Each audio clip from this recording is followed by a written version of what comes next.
And in the series finale, there's a lot of reflection going on for Johnny.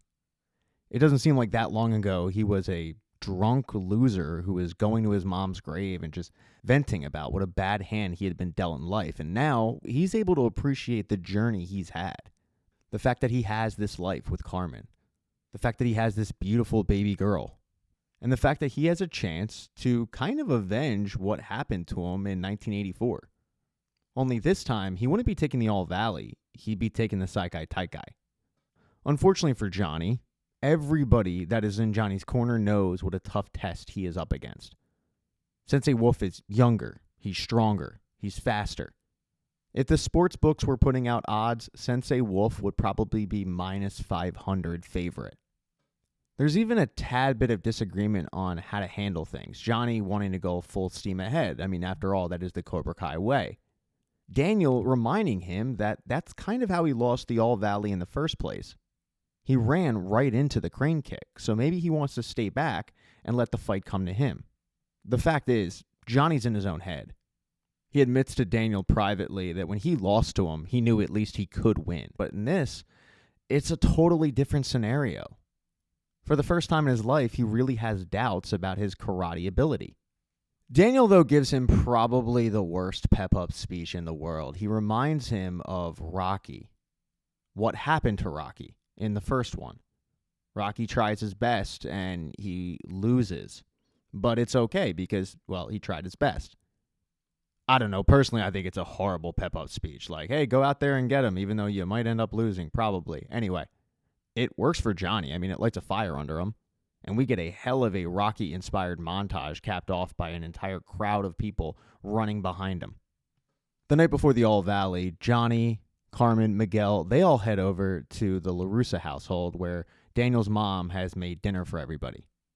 In a lot of ways, this is a celebration, not only for Johnny and what he's going to try to accomplish the next day, but also for Sam and Miguel. Miguel announces that he has been admitted to Stanford, which is huge. And with Sam going to Okinawa, it really does seem like the kid's dreams are coming true. That's when Daniel's mom remembers that she didn't give Sam her graduation gift. And her graduation gift is this beautiful pearl necklace. When one of them comments how much it must have cost, she says, no, it didn't cost me a penny. Mr. Miyagi gave it to me. She goes on to tell everybody that Mr. Miyagi gave it to her, and the necklace originally belonged to Mr. Miyagi's mother. His father had given it to him when he left Okinawa just in case he needed cash to sell, but it was too sentimental. He was never going to sell it. Instead, he gave it to his wife. Unfortunately, Mr. Miyagi's wife passed away in an internment camp and one of the guards stole it. Mr. Miyagi went after it. That's when it finally clicks for Daniel. That was the newspaper headline. Mr. Miyagi wasn't some thief. He was getting back his own property. Daniel's mother says, yeah, that's exactly what happened. Actually, the guard attacked him, and Mr. Miyagi had to knock him out.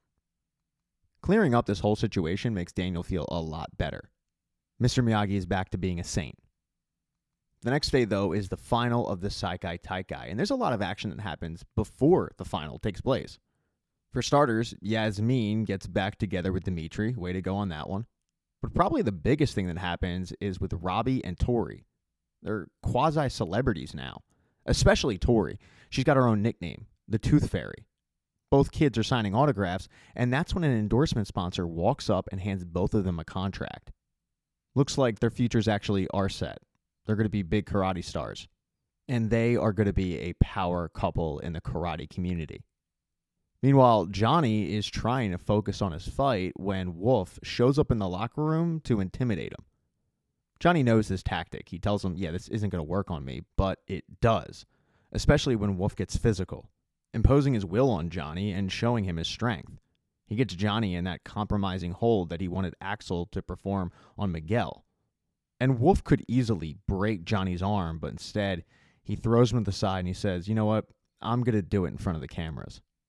The fact that he was so easily manhandled does have Johnny a little shook. He has to shake it off, though, because he has to go out and perform. This is such a big deal that he's got friends and family watching in the stands, but also they're watching in bars. Sensei Wolf is introduced first, and then Johnny comes out to a hometown ovation. Johnny's taking it all in, but he doesn't really seem focused. It's something that Daniel notices, but Johnny tells him, no, I'm fine. And he goes out there to battle Sensei Wolf and hopefully take home the crown. This is going to be a fight to 3 points. But Sensei Wolf is toying with Johnny. It's bad. While Wolf is up 1-0, he draws blood on Johnny, and Johnny has to go back to his corner and clean it up. It gives him a chance to talk to Daniel, and Daniel reminds him of the game plan. Defense, wait for Wolf to come to you. But still, that doesn't work. Wolf is easily able to get the second point, and now he's got match point, with Johnny having none. It's actually Chosen who gets in the ear of Daniel and says, dude, you got to switch something up, man. Your tactic is not working. And when he looks out on the mat, he can see that, yeah, Johnny is not himself.